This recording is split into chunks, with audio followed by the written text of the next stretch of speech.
Behind the golden gates of Valdoria's ancient castle, where centuries of tradition dictate every breath and every step, a single moment is about to shatter everything.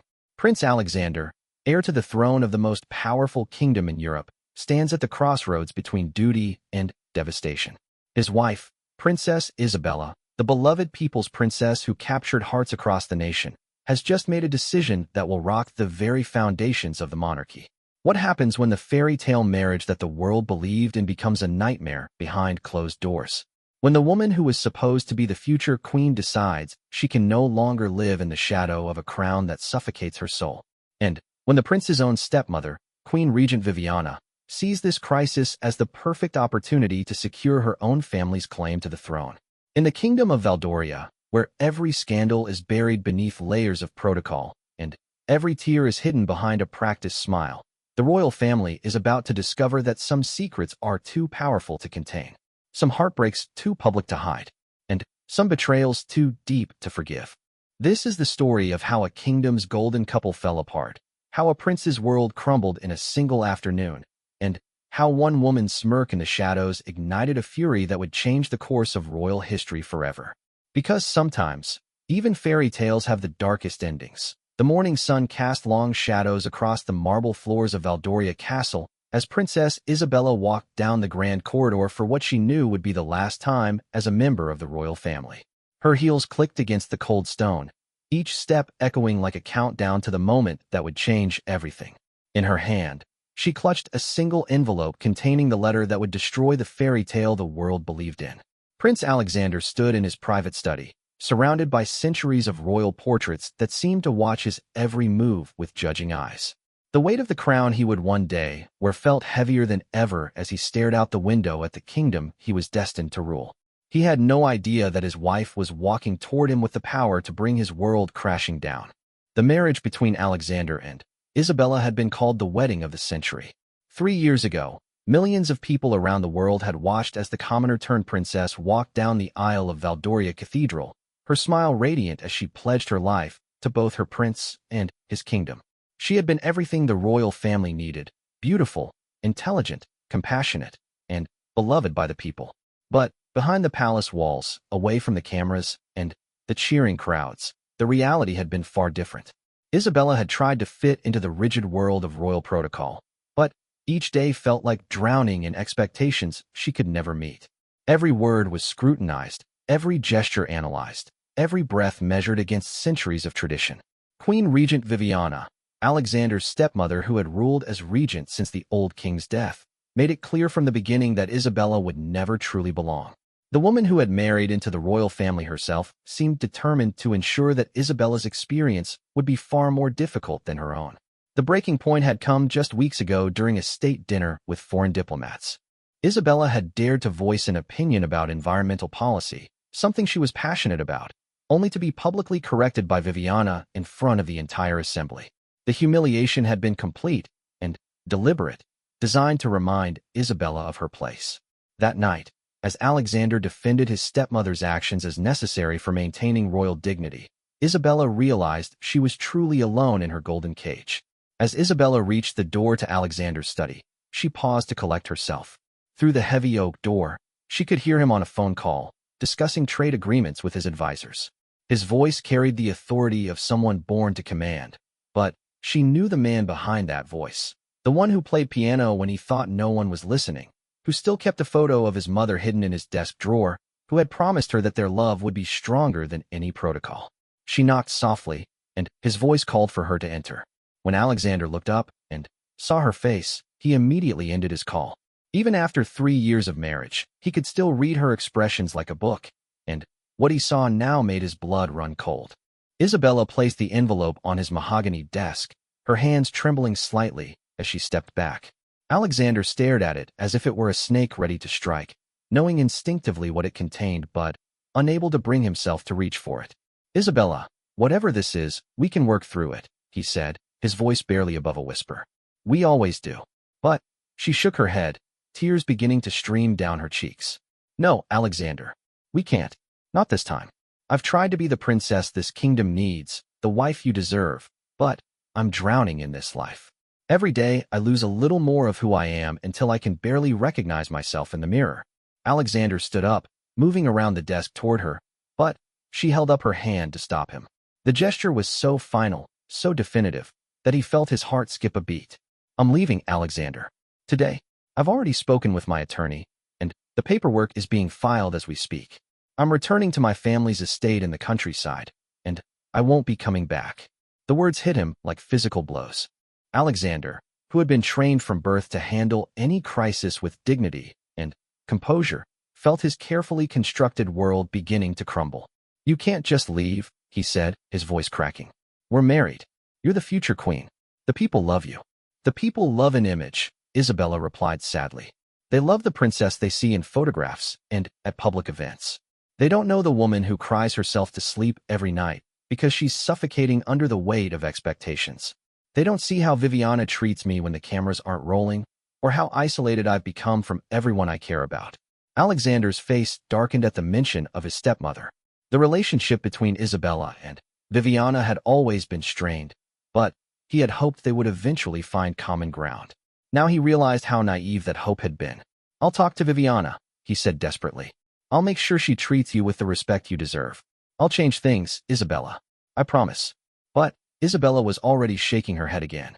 It's too late, Alexander. This isn't just about Viviana, though her constant undermining certainly made things worse. This is about who I am and who I need to be to survive. I can't be both Isabella and a princess. I've tried for 3 years, and I'm exhausted. The silence that followed was deafening. Alexander sank into his chair, his head in his hands, as the reality of what was happening began to sink in. The woman he loved, the person he had built his future around, was walking away from everything they had created together. What about us? He asked quietly. What about our love? Isabella's voice broke as she answered. I will always love you, Alexander. But love isn't enough to save me from disappearing completely. I need to find myself again, and I can't do that here. As if summoned by the dramatic tension in the air, Queen Regent Viviana appeared in the doorway. She had obviously been listening, though for how long was unclear. Her face wore an expression of carefully controlled surprise. But there was something else there too, something that looked almost like satisfaction. I'm sorry to interrupt, Viviana said smoothly, her voice dripping with false concern. But I couldn't help but overhear raised voices. Is everything quite all right? Isabella looked at the woman who had made her life miserable for 3 years and felt a surge of anger cut through her sadness. Actually, Your Majesty, everything is perfectly clear now. I was just explaining to Alexander that I'm leaving. Viviana's eyes widened in what appeared to be shock, but Isabella caught the brief flash of triumph that crossed her features before she could hide it. Oh my dear, surely you don't mean that. Perhaps you're just overwhelmed. Royal life can be quite demanding for those not born to it. The condescension in Viviana's voice was unmistakable, and Alexander finally looked up from his hands to see the exchange. For the first time, he witnessed firsthand the subtle cruelty his stepmother had been inflicting on his wife. I mean every word, Isabella said firmly. And I think we both know that you're not surprised by this decision. In fact, I suspect you've been working toward this outcome since the day I married your stepson. Viviana's mask slipped for just a moment, revealing the calculating woman beneath the royal facade. I'm sure I don't know what you mean. I have only ever wanted what's best for this family and this kingdom. What's best for your own children's future claims to the throne, you mean? Isabella shot back, no longer caring about protocol or consequences. The accusation hung in the air like a live wire, and Alexander finally understood the true nature of the conflict that had been destroying his marriage. Viviana had her own son from her first marriage, Prince Marcus, who would be next in line after Alexander if something were to happen to him. Isabella's departure would leave Alexander vulnerable, unmarried, and without an heir, circumstances that could potentially benefit Viviana's ambitions for her biological son. How dare you, Viviana said, her voice like ice. I have served this kingdom faithfully for 15 years. You've served yourself, Isabella replied. But you don't have to worry about me interfering with your plans anymore. I'm done. With that, Isabella turned to Alexander one last time. The love in her eyes was still there, but so was a determination that told him nothing he could say would change her mind. Goodbye, Alexander, she whispered. I hope someday you'll understand that I'm not leaving because I don't love you. I'm leaving because I do. Alexander watched helplessly as the woman he loved walked out of his study and out of his life. The sound of her footsteps fading down the corridor was like a death knell for everything he had believed about his future. When he could no longer hear her heels on the marble, he looked up at Viviana, who was still standing in the doorway. What he saw in her expression in that moment would haunt him for years to come. There was no surprise, no genuine concern for his well-being, and certainly no sadness about Isabella's departure. Instead, there was something that looked very much like satisfaction. His stepmother's lips curved into the slightest smile, so brief that anyone else might have missed it, but Alexander saw it clearly. In that moment, he realized that Isabella had been right about everything. Viviana had systematically destroyed his marriage, not through any single dramatic act, but through 1,000 small cruelties, subtle undermining comments, and calculated humiliations. She had played a long game, and she had won. Well, Viviana said, composing herself once again, I suppose we'll need to manage the public relations aspect of this situation carefully. The kingdom cannot afford a scandal. Alexander stared at her in disbelief. His world was falling apart, and she was already thinking about damage control and political strategy. Get out, he said quietly. I beg your pardon. Get out. Alexander roared, his composure finally shattered completely. Get out of my study, get out of my sight, and don't you dare pretend that you're not celebrating this moment. Viviana's mask dropped entirely, revealing the cold, calculating woman beneath. You're upset, and understandably so. But you'll realize soon enough that this is for the best. Isabella was never suited for royal life. Now you can find someone who truly understands their duty to the crown. The callousness of her words was like a physical blow. Alexander stood up so quickly that his chair fell backward, and, for a moment, Viviana actually looked concerned that he might do something they would both regret. You destroyed my marriage, he said, his voice shaking with rage. You systematically tortured the woman I love until she had no choice but to leave. And you're standing here acting like you've done me a favor. I protected this monarchy, Viviana replied coolly. Isabella was weak. She would never have been able to handle the pressures of being queen. Better to find out now than after you've been crowned. Alexander felt something break inside him that he wasn't sure could ever be repaired. The woman who had helped raise him, who had stood by his side after his father's death, had betrayed him in the most fundamental way possible. She had destroyed his happiness and his future, all in service of her own ambitions. You're not my regent anymore, he said coldly. As of this moment, I'm assuming full royal duties. Your services are no longer required. Viviana's eyes flashed with anger and something that might have been fear. You can't do that. The council won't support such a rash decision. Watch me, Alexander replied. And Viviana, if I ever see that smirk on your face again, if you ever show even a hint of satisfaction about what you've done to my marriage, I will make sure that you and your son never see another day of royal privilege. The threat was clear, and for the first time in their conversation, Viviana looked genuinely worried. She had overplayed her hand, revealing too much of her true feelings in her moment of triumph. As Viviana finally left his study, Alexander collapsed into his chair and put his head in his hands. The silence that followed was overwhelming, broken only by the sound of cars leaving the palace grounds. Through his window, he could see Isabella's convoy disappearing down the long driveway, taking with it every dream he had ever had about his future. The fairy tale was over, and the real story, the one about betrayal, ambition, and the terrible price of power, was just beginning. The news of Princess Isabella's departure spread through Valdoria Castle like wildfire. Within hours, the ancient walls that had witnessed centuries of royal drama were buzzing with whispered conversations, shocked gasps, and the hurried footsteps of staff members trying to manage a crisis unlike anything they had ever experienced. In the Royal Communications Office, Director Helena Marks stared at her phone in horror as it rang incessantly with calls from news outlets around the world. Word had leaked, as it always did, and now every major newspaper and television station wanted confirmation of the rumors that the beloved Princess Isabella had left her husband and the royal family. Helena had worked in royal communications for 20 years, but she had never faced a scandal of this magnitude. What exactly am I supposed to tell them? Helena asked Lord Chancellor Edmund Grey, the king's most trusted advisor, as he paced frantically around her office. That our future queen has simply vanished? That the marriage the entire world celebrated is over? Edmund stopped pacing and fixed her with a stern look. You tell them nothing until we have a strategy.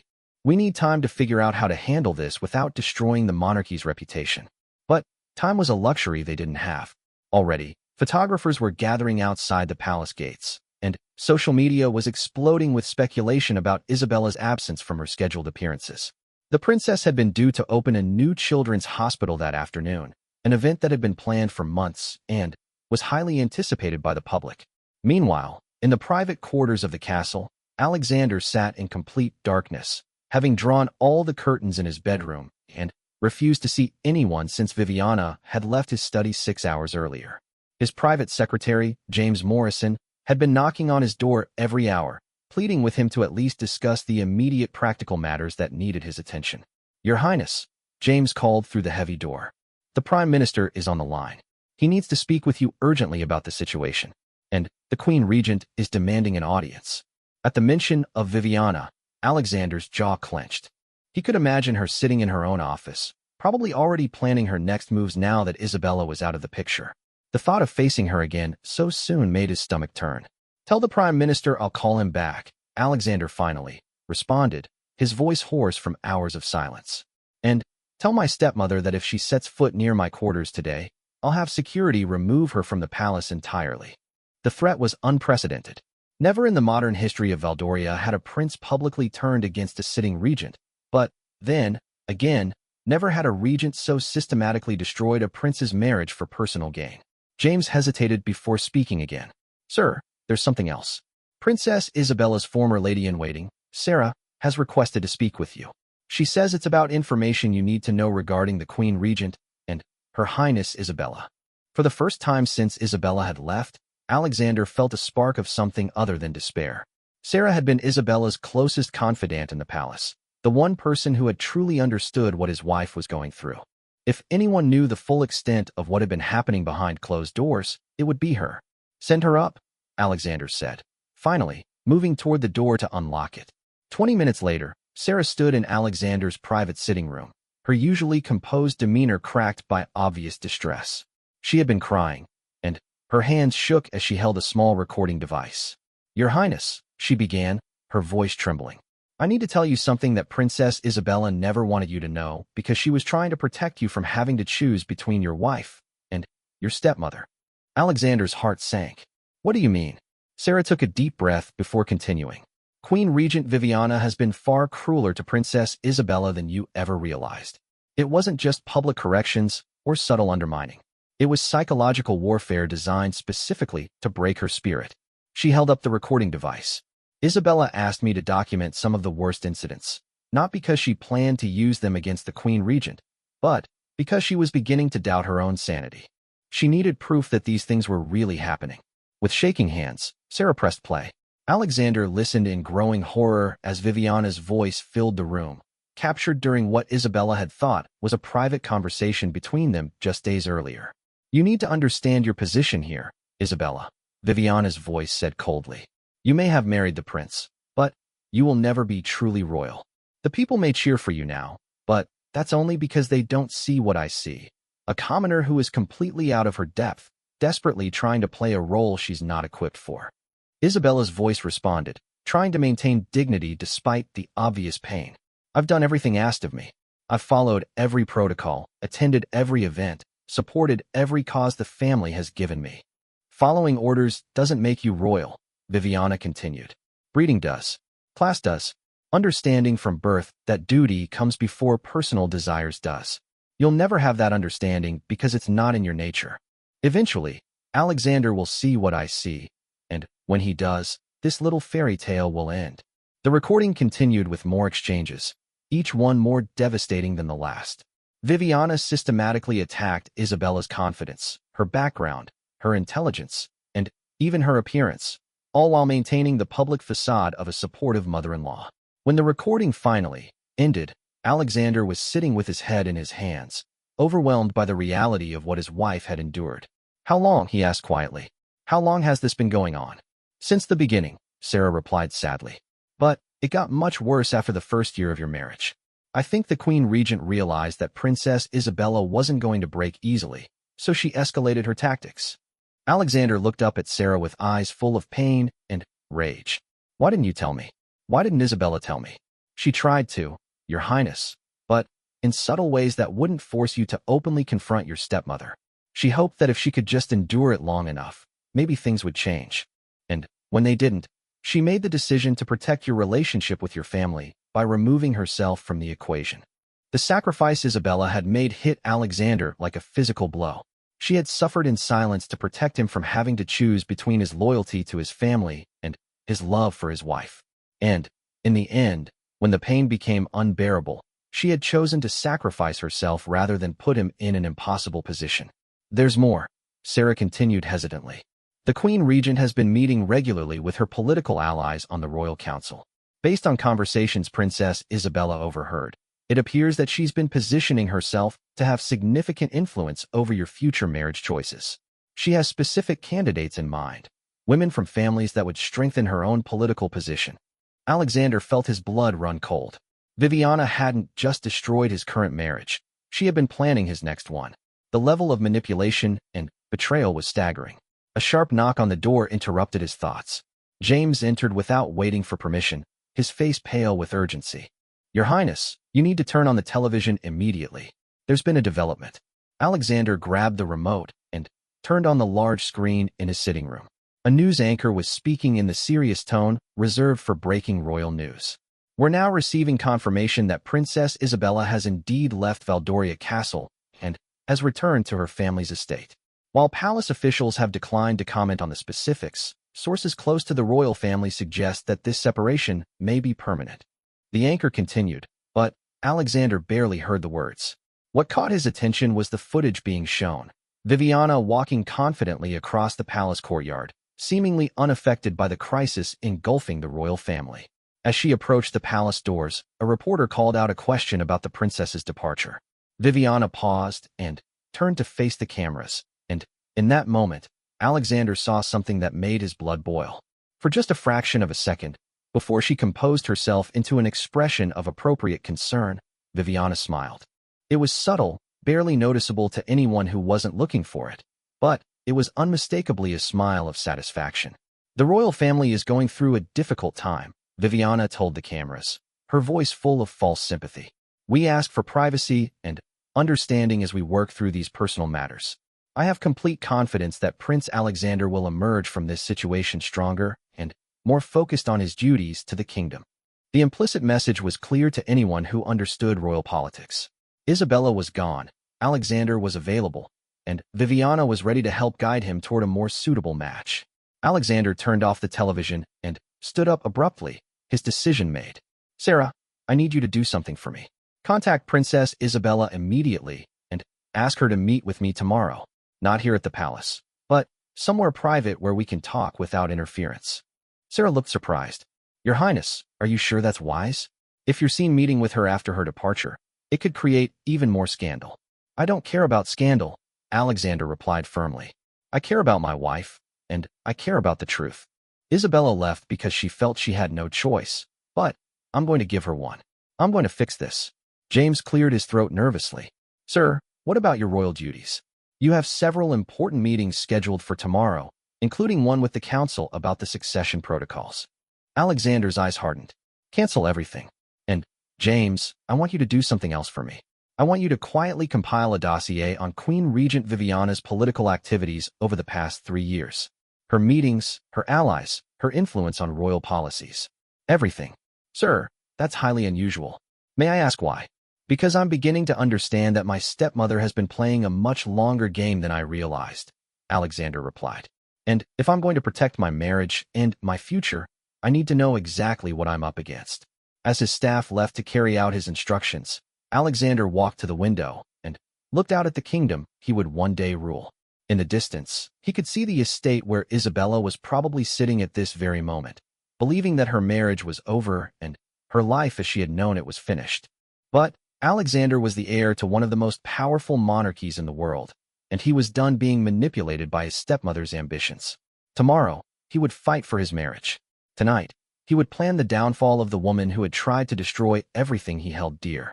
The war for the future of Valdoria's throne had begun, and Alexander was finally ready to claim his place as king, on his own terms, with the woman he loved by his side, regardless of what it cost him.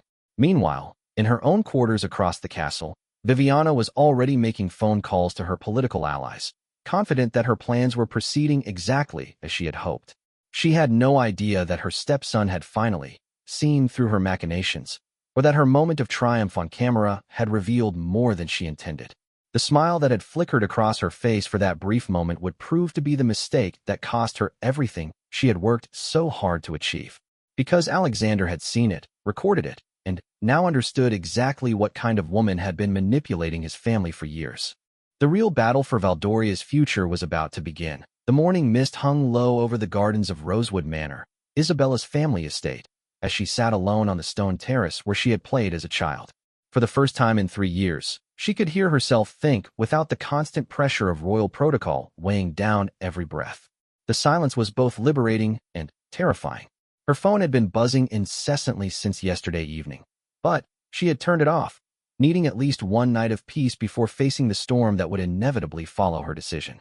When her mother, Eleanor, brought her morning tea and gently mentioned that someone very important was requesting to see her, Isabella knew her brief respite was over. "He's asked to meet you at the old chapel," Eleanor said softly, settling into the chair beside her daughter. "The same chapel where you two used to meet secretly during your courtship." Isabella's heart clenched at the memory. The chapel of St. Catherine, hidden deep in the woods between their properties, had been their sanctuary during those magical months when they had fallen in love away from the prying eyes of the media and the royal court. "I don't know if I can face him, Mother," Isabella whispered, tears threatening to spill over again. "Seeing him will only make this harder." Eleanor reached over and took her daughter's hand. "Perhaps that's exactly why you need to see him. You've made your decision, darling, but you owe it to both of you to explain why. Help him understand that this isn't about not loving him enough." 2 hours later, Isabella walked the familiar forest path toward the chapel, her heart pounding with each step. She arrived first, as she always had during their courtship, and sat in the same wooden pew where they had shared their first real conversation about their future together. When Alexander appeared in the doorway, Isabella was struck by how different he looked. The composed, regal bearing that had been trained into him since birth was gone, replaced by raw vulnerability that made him look younger and more human than she had seen him in years. "Thank you for coming," he said quietly as he sat beside her, careful to maintain some distance. "I wasn't sure you would." "I almost didn't," Isabella admitted. "But I owe you an explanation that isn't filtered through lawyers and press statements." They sat in silence for several moments, both struggling with the weight of everything that had been left unsaid during their marriage. Finally, Alexander spoke. "I know about Viviana," he said simply. "Sarah told me everything. She played recordings of conversations I never knew were happening. Isabella, I'm so sorry. I failed you in the most fundamental way possible." Isabella looked at him in surprise. She had expected anger, pleading, or attempts at negotiation, but not this immediate acknowledgement of the truth she had tried so hard to protect him from. "It wasn't your fault," she said gently. "I chose not to tell you the full extent of what was happening because I knew it would force you to choose between your family and me. I couldn't ask you to do that." "You didn't ask," Alexander replied, his voice growing stronger. "But I should have seen it anyway. I should have protected you. Instead, I allowed my stepmother to systematically destroy the woman I love while I remained blind to what was happening in my own household." Isabella felt tears begin to fall again. "Alexander, even if you had known, what could you have done? Viviana is your regent, your father's widow, the woman who helped raise you. Confronting her would have torn your family apart." "My family was already torn apart," Alexander said firmly. "I just didn't realize it until yesterday when I saw her smirk on television after you left. In that moment, I finally understood what kind of person I had been trusting with my future and yours." He turned to face her fully, and Isabella saw a determination in his eyes that reminded her of the man she had fallen in love with. "I'm not here to ask you to come back under the same circumstances," he continued. "I'm here to tell you that everything is going to change. I've relieved Viviana of her duties as regent, effective immediately. I'm assuming full royal authority, and I'm going to make sure that what happened to you never happens to anyone else in our family again." Isabella stared at him in shock. "You can't just remove a regent, Alexander. The royal council has to approve that kind of decision, and Viviana has too much influence with them." "I've been busy since you left," Alexander said with a slight smile that reminded her of the mischievous young man she had once known. "James compiled a very interesting dossier on Viviana's political activities over the past 3 years. It turns out that my stepmother has been far more ambitious than anyone realized." He pulled out a folder from his jacket and handed it to Isabella. Inside were photographs, meeting notes, and financial records that painted a disturbing picture of corruption and manipulation. She's been accepting payments from foreign companies in exchange for influencing royal policies, Alexander explained. She's been positioning her allies for key government positions. And, most damaging of all, she's been secretly negotiating potential marriage alliances for me with families that would give her son Marcus a stronger claim to the throne if anything were to happen to me. Isabella flipped through the documents, her anger growing with each page. She was selling access to the crown while systematically destroying our marriage to clear the path for her own family's ambitions. Exactly. And when I present this evidence to the Royal Council this afternoon, they'll have no choice but to support her removal. In fact, several council members are already distancing themselves from her now that her corruption has been exposed. Isabella closed the folder and looked at Alexander with a mixture of admiration and sadness. I'm proud of you for doing this, but it doesn't change the fundamental problems with royal life. Even with Viviana gone, the pressures, the protocols, the constant scrutiny, all of that will still be there. You're right, Alexander agreed. Which is why I'm proposing something that's never been done before in Valdoria's history. I want to modernize the monarchy, starting with how we handle royal marriages and family life. He reached into his other pocket and pulled out a document that made Isabella's eyes widen. This is a proposal for new royal protocols that I'm presenting to Parliament next week. It establishes clear boundaries between public duties and private life. It creates protected spaces where royal family members can live without constant media intrusion. It guarantees that no royal spouse can be subjected to the kind of harassment you experienced. And it establishes an independent oversight committee to investigate any allegations of abuse within the royal household. Isabella read through the proposal, hardly believing what she was seeing. Alexander, this would fundamentally change how the monarchy operates. Parliament will never approve something this radical.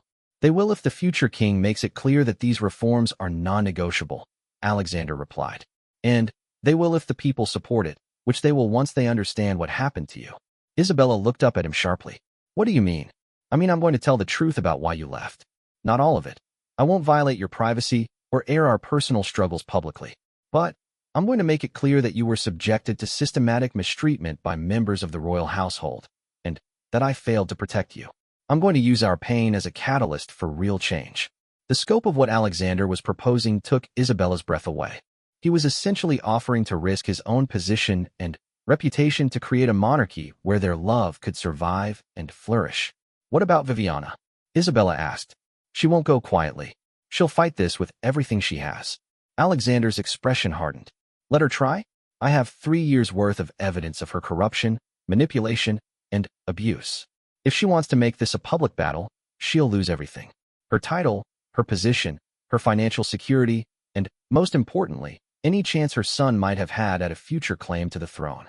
As if summoned by their conversation, the sound of car engines could be heard approaching through the forest. Alexander stood up and looked out the chapel window, his face grim.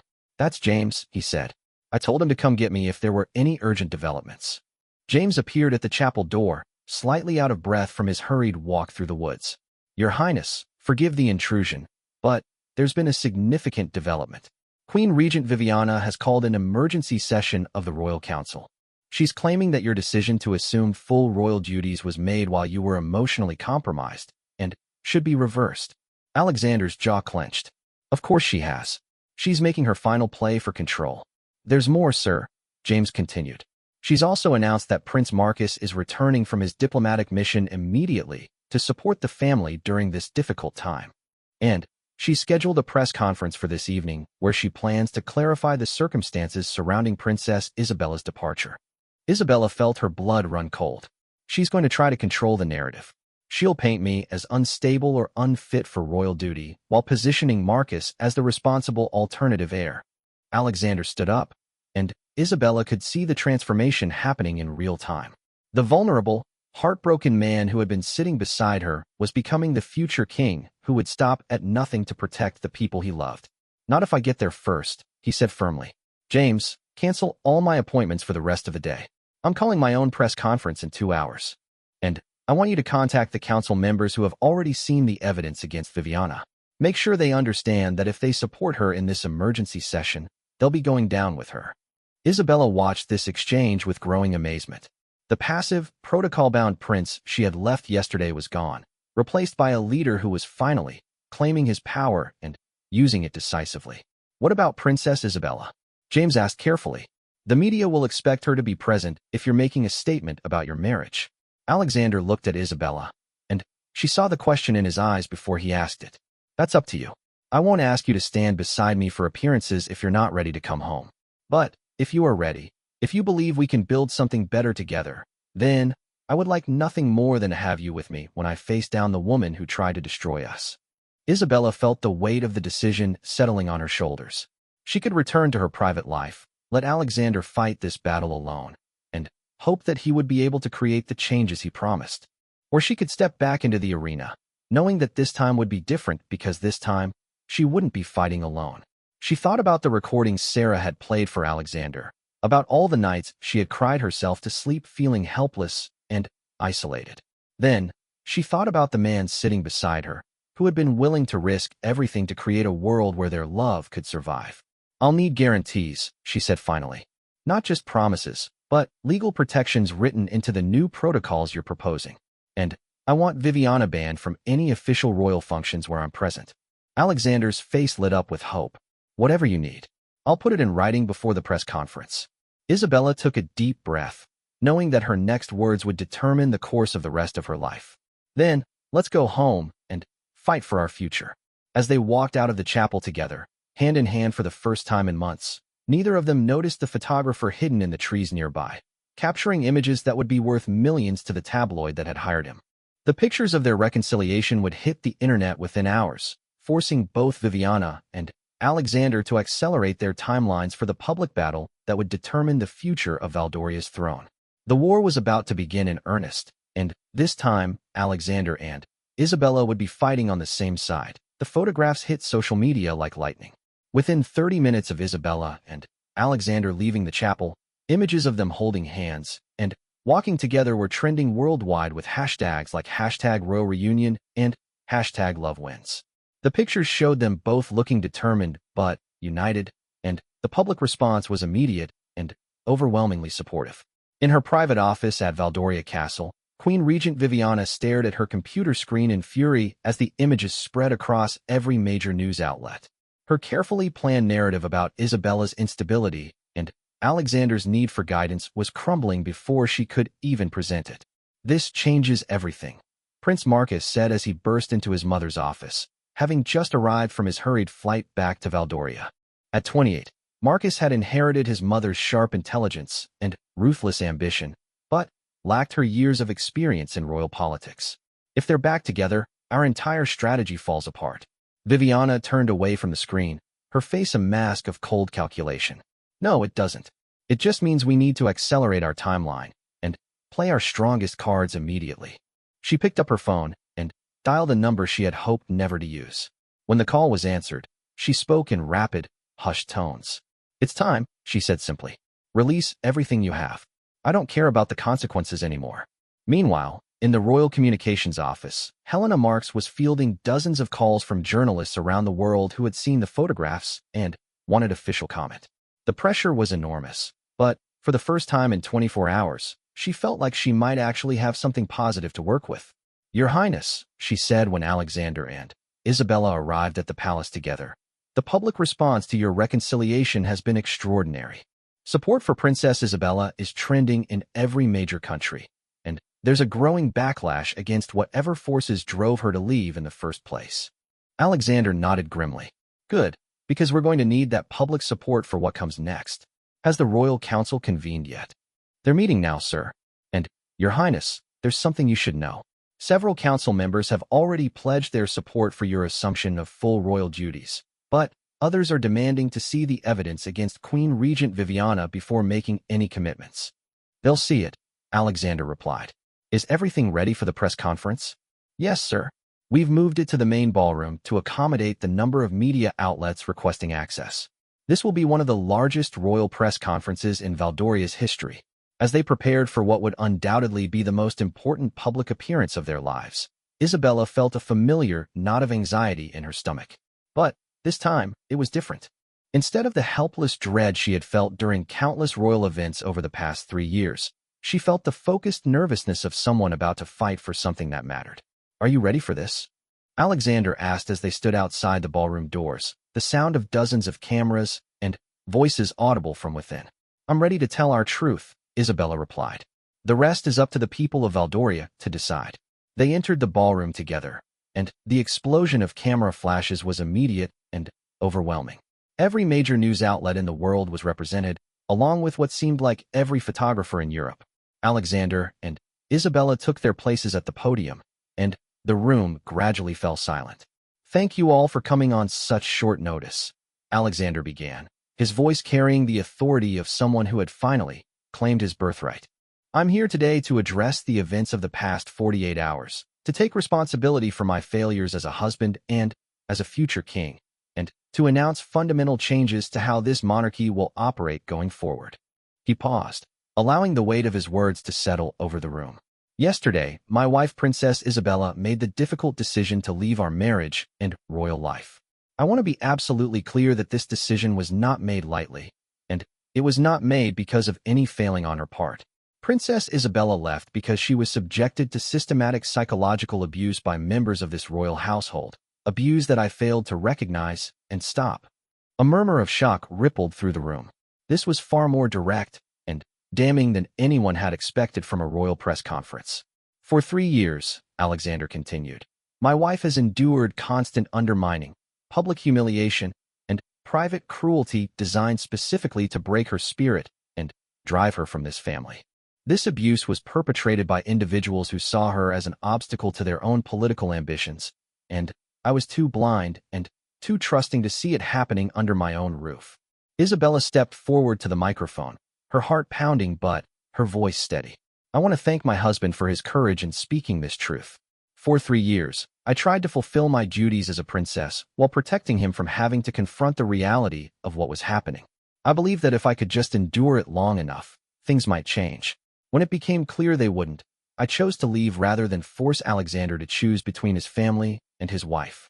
The room was completely silent now, every reporter hanging on their words. "But I was wrong to make that choice for him," Isabella continued. "And, more importantly, I was wrong to think that leaving was the only solution. The institution of monarchy is bigger than the individuals who may abuse their positions within it, and it deserves leaders who will fight to reform it rather than run from its problems." Alexander took over again. "That's why I'm announcing today that I have assumed full royal duties and relieved Queen Regent Viviana of her position. This decision was made after discovering evidence of corruption, manipulation, and abuse of power that fundamentally violated her oath to serve this kingdom and its people." The room erupted in questions shouted from dozens of reporters, but Alexander held up his hand for silence. "I'm also announcing the establishment of new royal protocols that will be presented to Parliament next week. These reforms will create clear boundaries between public service and private life, establish protection for royal family members against harassment and abuse, and create independent oversight mechanisms to investigate any future allegations of misconduct within the royal household." A reporter from the BBC managed to make herself heard above the chaos. "Your Highness, these are extraordinary allegations against Queen Regent Viviana. What evidence do you have to support these claims?" Alexander nodded to James, who began distributing copies of the dossier to the assembled media. "You'll find documented evidence of financial corruption, political manipulation, and abuse of power spanning the past 3 years. This evidence has been shared with the Royal Council, with Parliament, and with the appropriate law enforcement agencies." Another reporter called out, "Princess Isabella, are you returning to royal duties permanently, or is this reconciliation temporary?" Isabella exchanged a look with Alexander before answering. "I'm returning because I believe in the possibility of positive change, and because I refuse to let corrupt individuals drive me away from the man I love and the service I'm called to provide. But my return comes with non-negotiable conditions that have been written into the new protocols my husband mentioned." "What kind of conditions?" pressed a reporter from CNN. "Legal protections against harassment and abuse, guaranteed privacy rights for our family life, and the removal of certain individuals from any events where I'm present," Isabella replied firmly. "I will not subject myself to the same treatment I experienced before, and I will not allow others to experience it either." Suddenly, the ballroom doors burst open, and Viviana strode in with Prince Marcus at her side. The cameras immediately swung toward them as she approached the podium with the confidence of someone playing their final, devastating card. "I'm sorry to interrupt," Viviana said, her voice carrying clearly through the suddenly silent room, "but I cannot allow these outrageous accusations to stand unchallenged." Alexander's jaw tightened, but he maintained his composure. "This is neither the time nor the place for you to speak, Viviana. You'll have your opportunity to respond through appropriate legal channels." "Oh, but I think this is exactly the right time and place," Viviana replied with a cold smile. "Especially since I have information that the assembled media should hear before they decide who to believe in this situation." She pulled out a folder of her own and held it up for the cameras. "You see, I've been conducting my own investigation into Princess Isabella's fitness for royal duty. And what I've discovered raises serious questions about her mental stability and her ability to handle the pressures of royal life." Isabella felt her blood run cold. Whatever Viviana was about to reveal, it was clearly her final attempt to destroy both Isabella's reputation and Alexander's credibility. For example, Viviana continued, opening her folder, "I have here medical records showing that Princess Isabella has been receiving treatment for anxiety and depression throughout her marriage. I have documentation of several instances where she was unable to fulfill her royal duties due to what her doctors described as emotional episodes. And I have sworn statements from palace staff describing erratic behavior and inappropriate outbursts." The implications of Viviana's revelations hit the room like a bomb. If Isabella had been struggling with mental health issues, it could be used to discredit everything they had just revealed about the abuse she had suffered. But Alexander stepped forward, his voice ringing with authority and rage. "How dare you?" he said, his words cutting through the chaos like a blade. "How dare you weaponize my wife's medical information against her? The fact that she sought treatment for the psychological damage you inflicted on her is not evidence of her unfitness. It's evidence of your guilt." He turned to face the cameras directly. "Let me be absolutely clear about what you're witnessing here.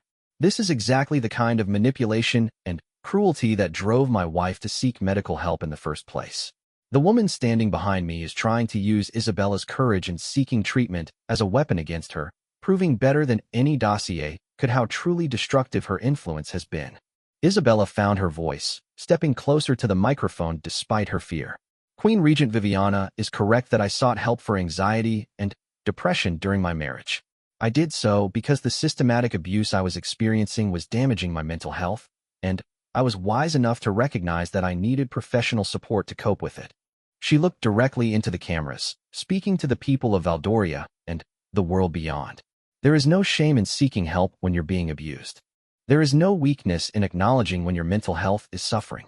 The only shame here belongs to those who would use someone's decision to seek treatment as a weapon against them." The room erupted again, but this time the energy felt different. The reporters seemed to understand that they were witnessing something unprecedented, a public battle between two very different visions of what royal leadership should look like.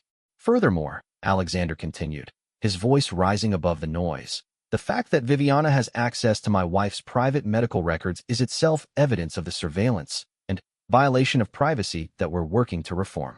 No member of the royal family should have to fear that their personal struggles will be used as political ammunition by other family members." Viviana's confident expression was beginning to crack as she realized that her final gambit was backfiring spectacularly. The very cruelty she was displaying in real time was proving Alexander and Isabella's point better than any prepared statement could have. "This is exactly why change is necessary," Isabella said, her voice growing stronger with each word.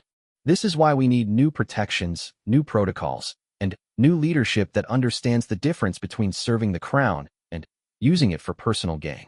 As security moved to escort Viviana and Marcus from the ballroom, she made one final, desperate attempt to salvage her position. "You'll regret this," she called out to Alexander. "When the people see what kind of instability you're bringing to the throne, they'll demand real leadership. And when they do, my son will be ready to provide it." The threat was clear, and it was also her biggest mistake.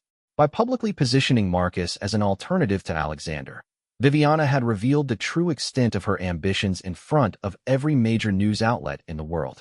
As the ballroom doors closed behind her, Alexander turned back to the assembled media. "Ladies and gentlemen, you've just witnessed exactly what we're fighting to change.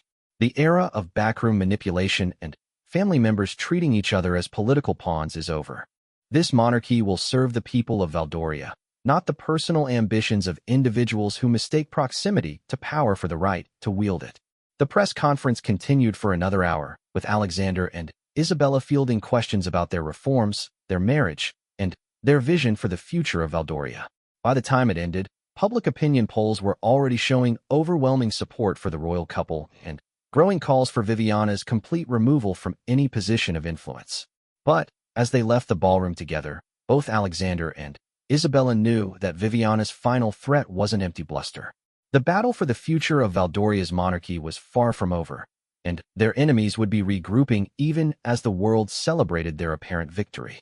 The real test would come in the days ahead, when the initial wave of public support would have to be translated into lasting political change, and when Viviana would have time to plan her counterattack. 6 months after the confrontation that changed everything, Princess Isabella stood on the balcony of the renovated East Wing of Valdoria Castle. Watching the autumn sun set over the kingdom she now called home in an entirely new way. The wing had been transformed into private family quarters, complete with security measures that ensured genuine privacy for the first time in the palace's 1,000-year history. Behind her, she could hear Alexander on a video call with Parliament, discussing the final details of the Mental Health Support Act, one of several pieces of progressive legislation that had emerged from the royal reforms.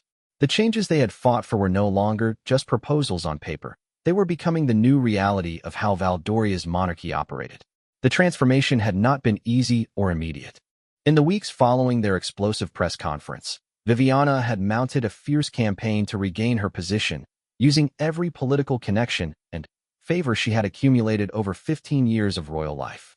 She had claimed that Alexander was mentally unstable due to the stress of his marriage crisis, that Isabella was manipulating him during a vulnerable period, and that the kingdom needed experienced leadership during these turbulent times. For a brief moment, it had seemed like her strategy might work. Several conservative members of parliament had rallied to her cause, and there were whispers that some military leaders were concerned about the stability of the monarchy under Alexander's proposed reforms. Prince Marcus had positioned himself as a voice of traditional stability, giving carefully crafted interviews where he expressed concern for his stepbrother's well-being while subtly undermining confidence in his fitness to rule. But Viviana had underestimated both the strength of public opinion and the determination of the man she had tried to manipulate for so many years. Alexander had spent those crucial weeks conducting his own campaign, meeting with political leaders, military commanders, and representatives of civil society. He had presented detailed plans for every reform, demonstrated how the changes would strengthen rather than weaken the monarchy's ability to serve Valdoria, and, most importantly, shown that he was not the passive, easily influenced prince that Viviana had counted on. The turning point had come during a televised debate in Parliament where Viviana had been invited to present her case for why she should be reinstated as regent. She had been confident, articulate, and convincing, right up until the moment when several Parliament members had begun asking detailed questions about the corruption evidence that Alexander had presented. Under pressure, Viviana had made a critical error. She had claimed that the financial improprieties documented in Alexander's dossier were necessary political maneuvering that someone with his limited experience wouldn't understand. In trying to defend her actions, she had essentially admitted to them, while simultaneously insulting the intelligence of the future king. The Parliament vote on Alexander's assumption of full royal duties had been unanimous.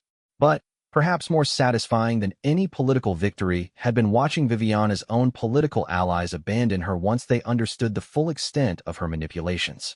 The royal council members who had supported her for years suddenly realized that they had been pawns in her personal ambitions rather than partners in governing the kingdom. Prince Marcus had tried to distance himself from his mother's actions, claiming ignorance of her corruption and expressing support for Alexander's reign.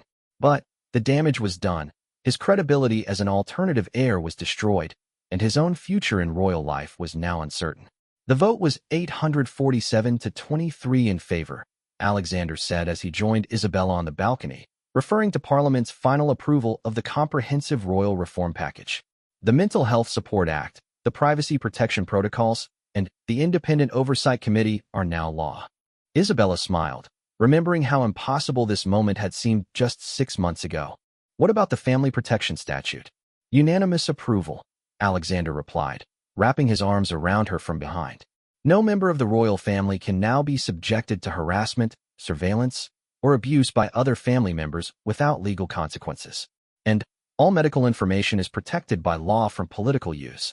The Family Protection Statute had been Isabella's personal contribution to the reform package, born from her determination that no future royal spouse would endure what she had experienced.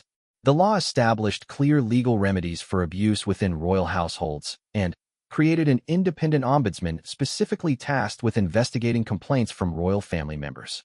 "There's something else," Alexander said, and Isabella could hear the smile in his voice.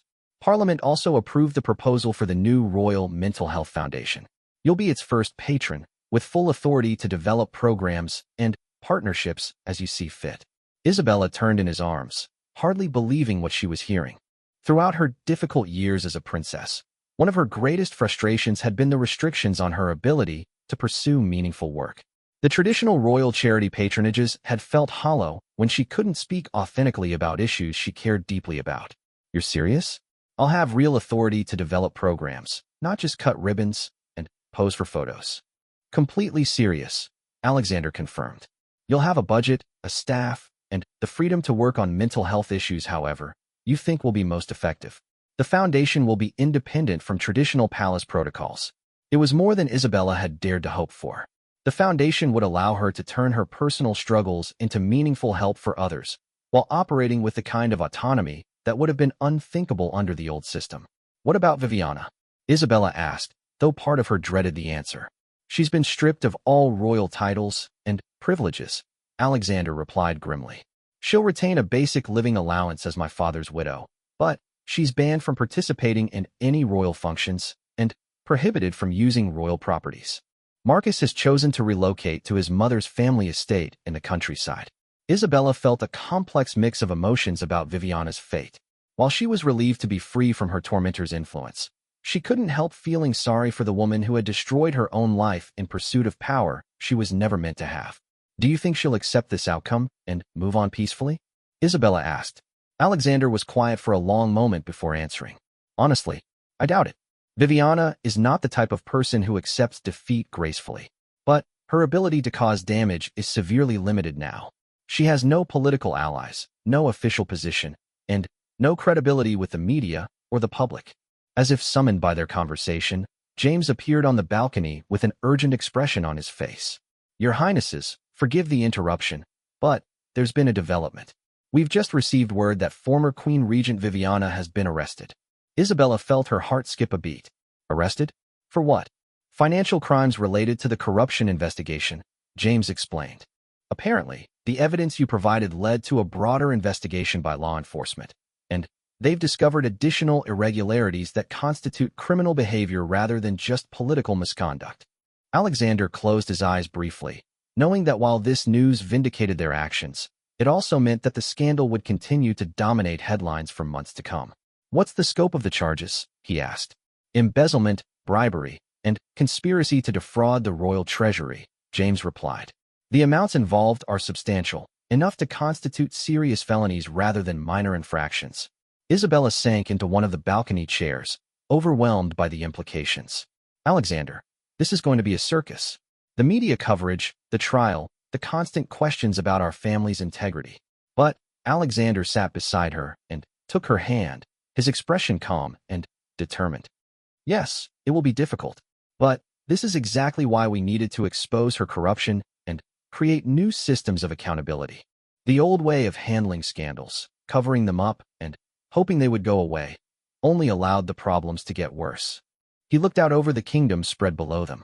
"Our children and our children's children will inherit a monarchy that operates with transparency and integrity because we chose to confront these problems rather than ignore them." The mention of future children made Isabella's heart race, though not with anxiety this time. Just last week, she and Alexander had begun discussing the possibility of starting a family, something that had seemed impossible during the dark days of their marriage crisis. "Speaking of children," Isabella said with a small smile, "I had an interesting conversation with Dr. Matthews yesterday." Alexander looked at her with sudden intense attention. Dr. Matthews was Isabella's physician, and any conversation with her could only mean one thing. "Isabella," he began, hardly daring to hope. "We're going to have a baby," she said simply, watching as Alexander's face transformed with joy and wonder. He pulled her into his arms, holding her as if she were made of precious glass. Are you sure? How long have you known? I suspected for a few weeks, but I wanted to be certain before I told you, Isabella replied, tears of happiness streaming down her face. Dr. Matthews confirmed it yesterday. We're about 8 weeks along. Alexander was quiet for a long moment, overwhelmed by the magnitude of what was happening. In less than a year, they had gone from the brink of divorce to expecting their first child. Their baby would be born into a reformed monarchy, with legal protections that would ensure they could have as normal a childhood as possible for a future heir to the throne. This changes everything, he said softly. Our child will never have to worry about family members using them as political pawns. They'll grow up knowing that their parents fought to create a better world for them. Isabella nodded, thinking about all the protections they had put in place. Their child would have privacy rights, would be protected from media exploitation until they were old enough to consent to public roles, and would grow up in a family where love was more important than protocol. There's something else, Alexander said, a mysterious smile playing across his face. I've been saving this news until the reforms were finalized, but now seems like the perfect time to share it. He pulled out an official-looking document from his jacket pocket. Parliament has also approved my proposal for a new system of royal succession. Instead of automatic inheritance, future heirs will have to demonstrate their fitness for the role through education, public service, and a formal evaluation process when they reach adulthood. Isabella stared at him in amazement. You're giving our child the choice to walk away from the throne if they don't want it? I'm giving our child the freedom to choose their own path, whether that's serving as a constitutional monarch or pursuing a different calling, Alexander confirmed. The crown should be worn by someone who actively chooses to serve, not someone who inherits it as a burden they never wanted. It was a revolutionary concept that would fundamentally change how Valdoria's monarchy operated for generations to come. Their child would grow up knowing that the throne was an option, not an obligation. As the sun set completely over the kingdom, Alexander and Isabella sat together on their private balcony, holding hands and contemplating a future that looked nothing like the past they had struggled through. The battle for their marriage and their monarchy had been brutal, but it had also been transformative. 6 months ago, Isabella had walked away from royal life believing that love wasn't enough to overcome the institutional barriers that stood between them and happiness.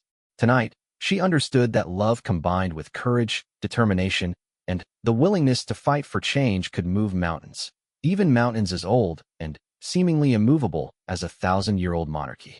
Do you ever regret it? Alexander asked quietly. All the pain we went through, all the public scrutiny, all the battles we had to fight. Isabella considered the question carefully. The trauma of those dark months would always be part of their story, but it had also led them to something stronger and more meaningful than the fairy tale marriage they had started with. No, she said finally. I regret that we had to go through so much pain, but I don't regret the outcome. We're not the same people we were when we got married 3 years ago, and that's a good thing. We're stronger, wiser, and better equipped to handle whatever comes next. Alexander squeezed her hand. What comes next is building the kind of life and the kind of monarchy that our child can be proud to inherit, if they choose to. In the distance, they could see the lights of Valdoria's capital city, where millions of people were going about their evening routines, trusting that their royal family would continue to serve them with integrity and dedication. That trust had been badly shaken by the scandals of recent months, but public opinion polls showed it was being rebuilt stronger than ever.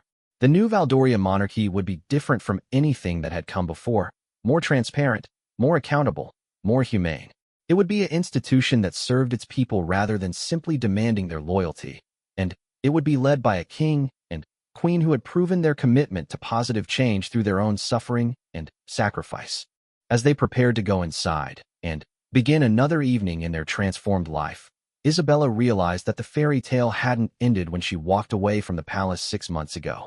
It had simply evolved into something more complex, more realistic, and ultimately more meaningful than the simple, happily ever after they had started with. The real fairy tale was what they were building now, a love that had survived its greatest test and emerged stronger, a family that prioritized truth over tradition, and a monarchy that would serve as a model for positive change in an often difficult world. Their story was far from over. In many ways, it was just beginning.